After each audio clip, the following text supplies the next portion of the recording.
Animal rights in Islam: a message of mercy. Imagine this: a starving puppy lies helplessly on the side of the road, too weak to move. People walk by, cars pass, but no one stops until a small child gently places a piece of bread from his lunchbox in front of the pup. In this simple act, we witness the essence of compassion, the same compassion that Islam teaches toward all living beings. Islam: a mercy for all creatures. Islam is not just a religion for humans, it's a message of mercy for all creation. The Qur'an declares, "And we have not sent you, O Muhammad, except as a mercy to the worlds." Surah Al-Anbiya, 107.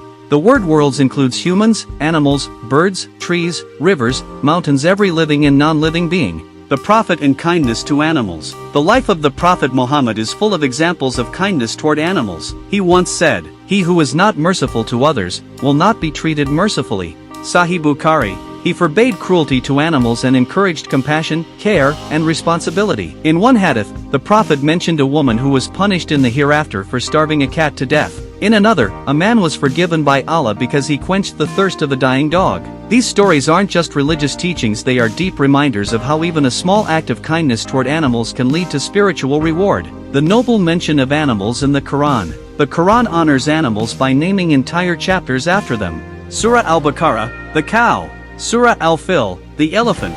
Surah An-Naml, the ant. Surah Al-Ankabut, the spider.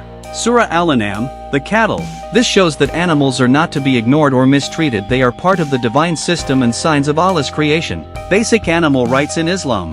1. Right to food and water. Islam strictly forbids withholding food or water from any living being. The Prophet taught, "Right animals with dignity, and when you rest, allow them to rest and feed." 2. Right to be free from harm. Animals cannot be used as targets for practice or fun. The Prophet cursed those who used animals as living targets for games. 3. Right to rest. The Prophet instructed that animals should not be overburdened and must be allowed to rest, especially in heat or exhaustion. 4. Right to shelter. Animals must be given appropriate shelter from harsh weather, be it cold, heat, or rain.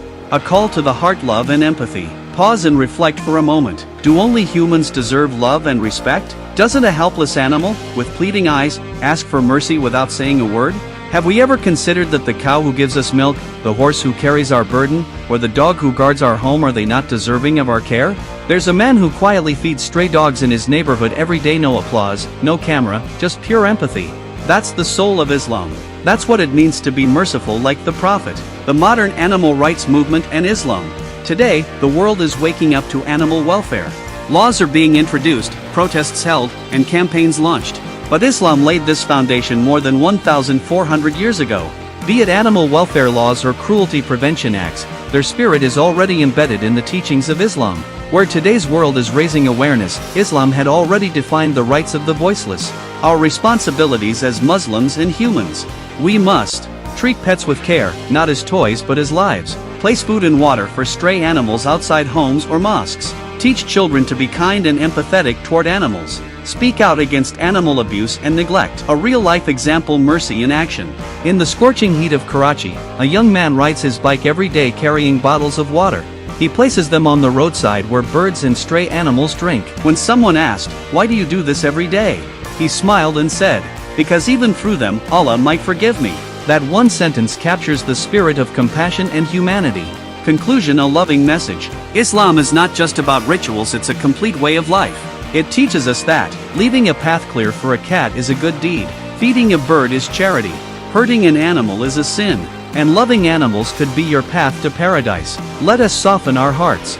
Let us extend our mercy to every creature that breathes, for they too are signs of Allah, and perhaps, through them, we might find our way back to Him.